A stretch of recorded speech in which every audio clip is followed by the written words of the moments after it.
That's the heart-stopping question behind A House of Dynamite, the brand new military thriller from Oscar-winning director Kathryn Bigelow, the filmmaker behind The Hurt Locker and Zero Dark 30. Now streaming on Netflix, the film has been winning over critics ever since its explosive debut at the Venice Film Festival. Nearly the entire 2-hour runtime unfolds in real time, over the same tense 18-minute window, replayed 3 different times from the perspectives of key figures in the U.S. government and military.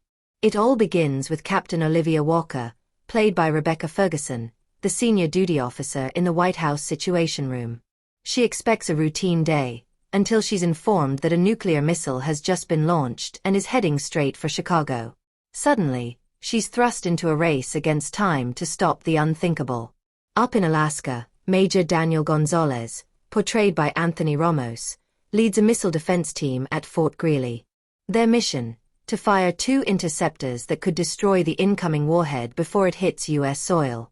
But when both attempts fail, we learn the terrifying truth: the chances of success were only 50-50. Or as Secretary of Defense Reed Baker, played by Jared Harris, puts it, so it's a F-king coin toss. The second act shifts perspectives, showing how the military and political worlds clash as the crisis unfolds. General Anthony Brady, played by Tracy Letts, demands immediate retaliation, an all-out blitz on every possible nuclear threat.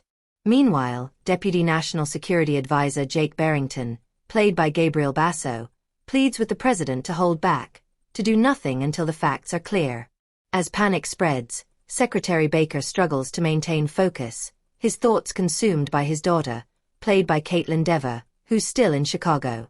And at the center of it all is the president, portrayed by Idris Elba, forced to make the ultimate call while the clock ticks down toward devastation. The film keeps one major mystery unsolved: who launched the missile? According to screenwriter Noah Oppenheim, that's entirely the point. In his words, "We didn't want a villain. The world itself has built this system. 9 nuclear powers, thousands of weapons, and anyone could go off by mistake or madness.